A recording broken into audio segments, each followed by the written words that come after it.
အားလုံးပဲမင်္ဂလာပါဒီနေ့ဗီဒီယိုလေးမှာတော့ဖုန်းနဲ့ print ထုတ်နည်းဗီဒီယိုလေးပဲဖြစ်ပါတယ်အဲ့တော့ဖုန်းနဲ့ print ထုတ်ဖို့အရင်ဆုံးဒီမှာ Epson iPrint ဆိုတဲ့ application လေးလိုအပ်ပါတယ်အဲ့တော့ Play Store မှာသွားပြီးတောင်းပါမယ်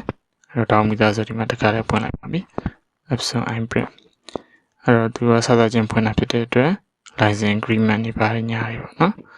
ကဒါတွေအလုံး okay ပေးလိုက်ပါမယ် agree လုပ်လိုက်ပါမယ်တော့ Wi-Fi ချိန်ပွင့်ရလဲအမှန် permission တွေပါတယ်တောင်းတယ်ပေါ့နော်အဲဒါအလုံးခွင့်ပြုပေးလိုက်ပါမယ်နောက်တစ်ခုလိုရတာတော့ဒီ OTG လေးပဲဖြစ်ပါတယ် type C to type A နော် type C ခေါင်း type A ပေါက်အဲ့လိုမျိုး OTG လေးလည်းလိုအပ်ပါတယ်ကဲဒါဆိုဒီမှာ printer လာတဲ့ကြိုးကို OTG နဲ့ချိန်ထားပါမယ်ချိန်ပြီးမှဒီဖုန်းကိုထိုးအောင်ပေါ့နော်ဒါဆိုရင်ဖုန်းကိုထိုးလိုက်ရင်သူကဒီမှာသူက auto ချိန်မှလာမေးမှာဖြစ်ပါတယ်ကဲဒါဆိုရင် iPrint နဲ့အခုလုပ်ပြတဲ့ဥစ္စာ Epson L3110 ပေါ့နော်ဒီ printer လေးပေါ့နော်ဒါဆိုချိန်မှလာလို့မေးတော့ချိန်မယ်ပေါ့ပြီးရင် printer ရွေးမယ် printer not selected လို့ပြတယ်နော် printer is not selected ကဲဒါဆိုရွေးလိုက်တဲ့အခါမှာဒီမှာ L3110 series နဲ့ L8050 series ဆိုနှစ်ခုပြတယ်နော်အဲ့တော့အပေါ်က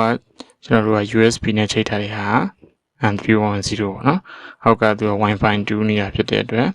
အောက်မှာ 8050 series ကလည်းလာပေါ်နေတာဖြစ်ပါတယ်အဲ့တော့တစ်လုံးပေါ့နော်သူက Wi-Fi 2လို့ချိန်ထားလို့အဲ့လိုပြတာပါကဲကျွန်တော်တို့တော့ L3110 နဲ့ချိန်ပါမယ်တော့ဒီမှာချိန်လိုက်ပါပြီဒါဆိုအားလုံးဒီမှာသူနဲ့ပတ်သက်တဲ့ hack cleaning တွေ noise ချက်တွေ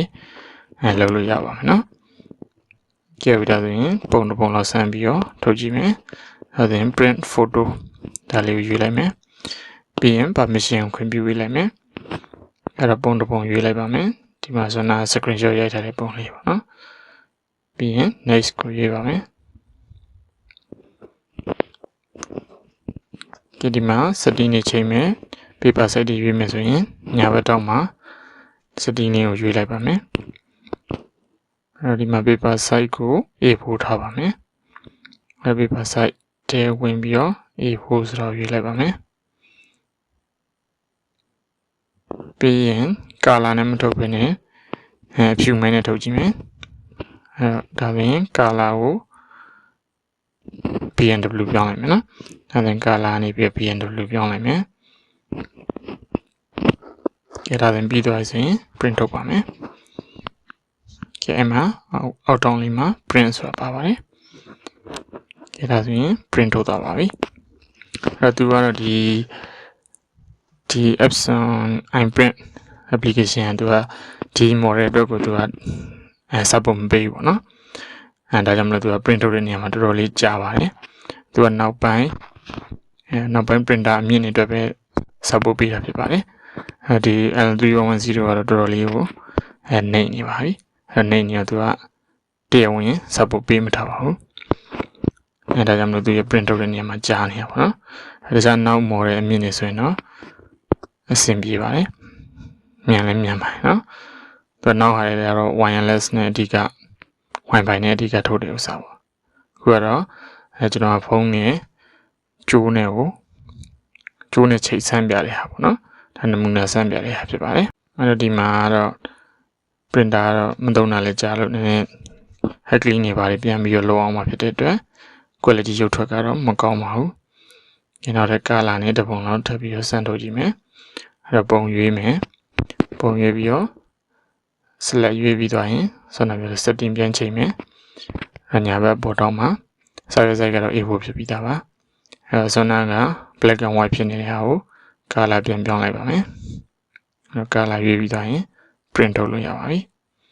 ကဲပြီးရင် done ပြီးရင် print နည်းလေးတော့ကြာပါတယ်ဒါတော့နမူနာလုပ်ပြတာပဲဖြစ်ပါတယ်အဲ့တော့ printer မြင့်နေမှာဆိုရင်လည်းဒီတိုင်းနဲ့သွားလို့ရပါတယ်အဲ့တော့ Wi-Fi နဲ့ဆိုရင်ပို့တော့အဆင်ပြေပါတယ်နော်ပို့တော့မြန်မြန်ဆန်ဆန်ထုတ်လို့ရပါတယ်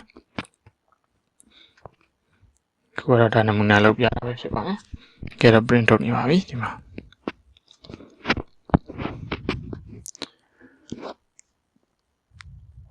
တခြားသူကဒီ Epson ကထုတ်တာမဟုတ်ဘဲနဲ့တခြားဒီလိုမျိုး software လည်းရှိပါတယ်နော်အဲ့တော့အဲဒီ software တွေတော့ပို့ပြီးတော့ဒီဟာထက်ပို့ပြီးတော့မြန်ပါတယ်ဒါကတော့ကျွန်တော်တို့ငကို Epson iPrint ကတောင်းမိတာရှိရဖြစ်တဲ့အတွက်ဒါလေးနဲ့လုပ်ပြလိုက်တာဖြစ်ပါတယ်အဲ့တခြား software တွေဆိုရင် print ထုတ်တဲ့ speed ကလည်းဒီထက်ပို့ပြီးတော့မြန်ပါတယ်အဲဒီမှာဆိုရင်Noco print from phone ပေါ့နော်ဒီ application တွေတော်တော်လေးကောင်းပါတယ်ဒါလေးနဲ့ဆိုရင်ပို့ပြီးတော့မြန်မြန်ဆန်ဆန်ထုတ်လို့ရပါတယ် Noco print ဆိုတဲ့ဟာလေးပါနော်ကဲတော့ဒီလိုနည်းနဲ့ဖုန်းလေးကနေပြီးတော့ printer နဲ့ချိန်ပြီးတော့တိုက်ရိုက် print ထုတ်လို့ရမှာပဲဖြစ်ပါတယ်အားလုံးပဲကျေးဇူးတင်ပါတယ်